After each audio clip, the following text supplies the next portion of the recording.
नमस्कार दोस्तों।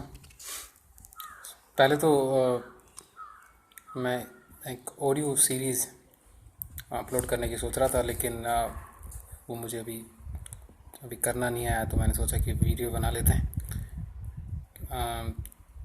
मेरा ऑडियो जो लेक्चर या फिर सीरीज़ जो मैं स्टार्ट करने वाला था, जो वो सिर्फ एजुकेशनल पर्पज़ के लिए था, और कुछ चीज़ें हैं जो मैं शेयर करना चाहता था, जिससे जो लोग शॉर्ट में अगर कोई चीज़ जानना चाहते हैं तो वो चीज़ पा सकते हैं। और चलो स्टार्ट करते हैं, क्योंकि ऑडियो सीरीज़ तो अभी है नहीं अपलोड नहीं की। मैं देखता हूँ कैसे होती है, इसके बाद फिर ऑडियो लेक्चर या फिर सीरीज़ ही बेटर रहेगी, because I am not important, what I से इज़ मोर इम्पोर्टेंट। तो आज का जो टॉपिक है वो पॉलिटिकल साइंस से रिलेटेड है, राजनीति विज्ञान से रिलेटेड है, और एक यूँ कह सकते हैं जनरल टॉपिक भी है। इसमें कुछ ज़्यादा पॉलिटिकल साइंस के कॉन्सेप्ट्स या थ्योरीज नहीं है। तो मैं जो आपसे बात करने वाला हूँ वो सिंपल जो हमारी मेजर पॉलिटिकल पार्टी जो इंडिया में अभी है 2020, बीजेपी, जनसंघ, हिंदुत्व, इनके बारे में आपसे बात करने के लिए मैंने ये वीडियो बनाया है। मेरी इंटेंशन तो ये थी कि जो बेसिक एनसीईआरटी की जो बुक्स हैं पॉलिटिकल साइंस रिलेटेड, जो बहुत इंपॉर्टेंट है, एक अगर कोई एस्पिरेंट्स, सिविल सर्विस एस्पिरेंट्स है या फिर स्टेट पीसीएस एस्पिरेंट्स हैं, उसके लिए उनके लिए पढ़ना। और इन जनरल अगर हम बात करें, कोई पढ़ना चाहता है इंडियन पॉलिटिकल सिस्टम, तो उनके लिए सबसे बेस्ट है कि वो एनसीईआरटी से स्टार्ट कर सकते हैं। They can get to know good amount of knowledge through them. तो उनको ही सिंप्लीफाई करने के लिए मैंने सोचा था कि वीडियो या फिर ऑडियो सीरीज़ बनाई जाए।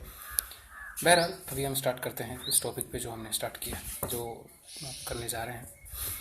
तो अगर हम बीजेपी से के रिलेटेड अगर हम कुछ बातें करें, तो इसका जो जो उत्थान है, जो यहाँ से जो जेनेसिस है, सो श्यामा प्रसाद मुखर्जी जी से स्टार्ट होता है, जो एक फ्रीडम फाइटर थे, और नेहरू जो जो फर्स्ट कैबिनेट थी उनके मेंबर भी थे, लेकिन बाद में उन्होंने रिज़ाइन कर दिया था।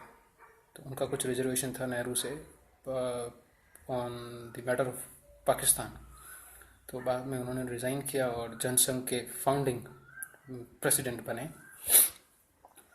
और बाद में, जैसा हमें ये टॉपिक स्टार्ट करने से पहले थोड़ा सा पॉलिटिकल सिनेरियो के बारे में, पॉलिटिकल हिस्ट्री के बारे में आपको बता दूं इंडिया की, कि इंडिया हमें पता है कि 47 में, as in new India we can say, 47 में आज़ाद हुआ।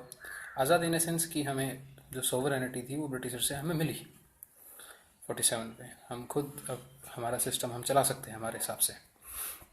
तो उस समय फर्स्ट जो 3 मेजर जनरल इलेक्शंस और सिंपल जनरल इलेक्शन जो हुए, उसमें देखें तो सिंगल पार्टी डोमिनेंस था। सिर्फ कांग्रेस थी जो कि रूल कर रही थी। और इस बात का ऐसे पता लगाया जा सकता है कि जो फर्स्ट 3 इलेक्शंस थे उसमें जो टोटल नंबर ऑफ सीट्स जो कांग्रेस को मिली वो 350 से ज़्यादा थी, और 350 के आसपास थी, और ज़्यादा थी, 364 या कुछ थी फर्स्ट में, और फिर ऐसे ही थी, अराउंड 350 के आसपास थी। और ओवरऑल सीट जब 552 नहीं थी, 389 की समथिंग थी, 489 के समथिंग थी। तो काफ़ी अच्छी अमाउंट में उन्हें सीट्स मिली थी। और हाँ, तो मैं बात कर रहा था कि पॉलिटिकल जो जो सिस्टम रहा है उसमें सबसे पहले सिंगल पार्टी सिस्टम या फिर सिंगल पार्टी डोमिनेंस था। उसके बाद फिर कोलिशन गवर्नमेंट आया। ये हम कह सकते हैं 70s में, 1977 के आसपास हम कह सकते हैं, क्योंकि उस समय ही 1977 में जनता पार्टी जो थी वो पावर में आई। और जनता पार्टी जो थी वो coalition, Janata party was itself is a coalition of different parties, और Jansangh was also part of the Janata party at the time, along with the different regional parties. तो जब वो और वो जनता पार्टी रूल 2 साल तक रहा, 77 से 79 तक। और बाद में जब ये जनता पार्टी का रूल ख़त्म हुआ, तो जनसंघ के लोग, वही जनसंघ के लोग जो जनता पार्टी में थे, उन लोगों ने एक पार्टी बनाई 1980s में, 80 में। उसको भारतीय जनता पार्टी और बीजेपी कहते हैं। वो जो बीजेपी पार्टी बनी, स्टार्टिंग में जब जनरल इलेक्शन हुए 80 और 84 में, तो उनको कुछ खास ऐसी सीट नहीं मिली। लेकिन 86 के जो 86 या फिर 89 में जो इलेक्शंस हुए, वहाँ से उन लोगों को काफ़ी अच्छी सीट्स मिलनी स्टार्ट हुई। वो उसका मेन रीज़न ये बताया जाता है कि जो शाहबानो केस हुआ 84 में, और उसके बाद में ये बाबरी मस्जिद जो केस हुआ, डिमोलिशन ऑफ बाबरी मस्जिद केस, सो अर्ली 90s और लेट 80s की अगर हम बात करें तो वहाँ से उनको एक इम्पेटस मिला बीजेपी को। वो इसलिए मिला कि जो एक बात और मैं बताना चाहूँगा इससे पहले कि मैं उस बात पे आऊँ कि उन्हें कैसे एक तरह से बूस्ट मिला बीजेपी को, और वो इतनी बड़ी पार्टी अभी उभर के आई है, शायद विश्व का सबसे बड़ा संगठन है बीजेपी इस समय। और तो एक बात मैं बताना चाहूँगा, जब बीजेपी बनी तो इसकी जो आइडियोलॉजिकल बेसिस थी कि जिस विचारधारा पे खड़ी हुई थी, वो जो जंग संघ की जो आइडियोलॉजी थी उससे काफ़ी ब्रॉड थी, पहली बात तो ये। और दूसरी बात ये कि जो ये गांधीयन सोशलिज्म के कॉन्सेप्ट्स पे ये इनकी आइडियोलॉजी थी, और यूँ कह सकते हैं कि इन पे बेस्ड थी। लेकिन 86 में जब इन लोगों ने जो हिंदू नेशनलिस्ट जो विचारधारा है उनको प्रोपोगेट करना स्टार्ट किया, और उनके जो उनसे जो समानता रखते थे, उनसे जो अपनी मान्यता रखते थे कि जो Hindutva, in short Hindutva concept की को एक तरह से मानते थे, उनको अपीज़ करना स्टार्ट किया, अपीज़ करना स्टार्ट किया, या फिर ये कह सकते हैं कि अपनी जो प्रोपोगेट करना स्टार्ट किया इस चीज़ को। तो हिंदू अपीजमेंट भी कह सकते हैं, लेकिन अपीजमेंट आज के टर्म्स में एक नेगेटिव सेंस में लिया जाता है, इसलिए मैं यूज़ करना नहीं चाहता उसे। और यही कारण रहा कि बीजेपी का जो एक्सपेंशन हुआ, और बाद में कुछ यूँ कह सकते हैं कि कांग्रेस कुछ बेवकूफ़ी की, उनका भी फिर फ़ायदा मिला बीजेपी को। Shah Bano was a very good example of this.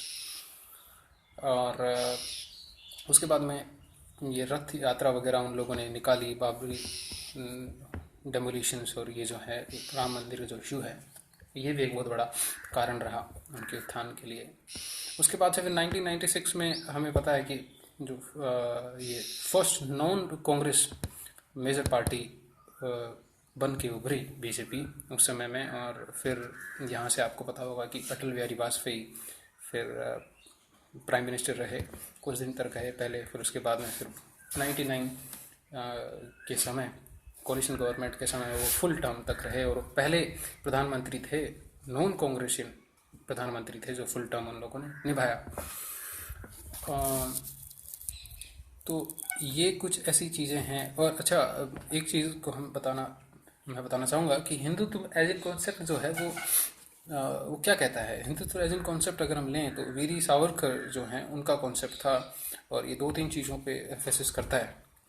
First of all fatherland, इसका कॉन्सेप्ट है फादरलैंड और होली लैंड। ये अपनी जो इंडिया एज एन जो पीस ऑफ लैंड है, इसको मानते हैं फादरलैंड एज एन। लेकिन हमारी इंडियन अगर हम सोसाइटी और कल्चर या फिर एंशंट वो लें तो हमें पता लगता है कि इंडिया को हम हमेशा से मदरलैंड मानते रहे हैं।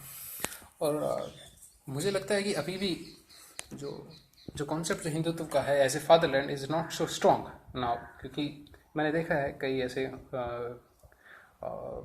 प्रोग्राम्स में जहाँ पे इंडिया एज ए मदर को रिप्रेजेंट करते हैं, दे ऑफर देयर ऑफरिंग्स और the respect to India as an motherland. तो ये एज ए फादरलैंड इतना स्ट्रॉन्ग कॉन्सेप्ट नहीं है, लेकिन as a holy land is still very से कि अच्छा कॉन्सेप्ट है, एक अच्छा होल्ड है। और एक चीज़ और मैं बताना चाहूँगा, हिंदुज़म को आप मिक्स ना करें हिंदुत्व से, because Hindutva is a political concept, और Hinduism is a social concept, or we can say a cultural concept.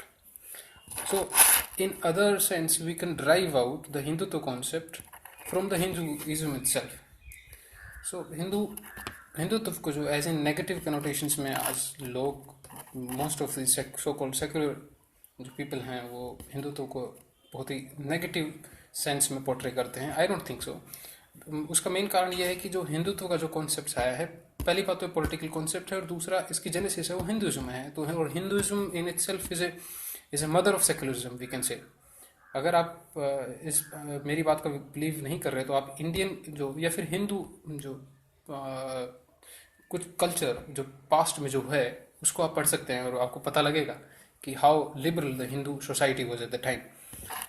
अब सिंस पॉलिटिकल कॉन्सेप्ट है, पॉलिटिक्स इन्वॉल्व है, पॉलिटिकल पार्टीज इन्वॉल्व है, पावर इन्वॉल्व है, तो ये छीटा घसी तो एक दूसरे पे चलती रहती है। बहरहाल मैं इसमें ज़्यादा गहराई में नहीं जाऊँगा। इतना सुनने के लिए धन्यवाद।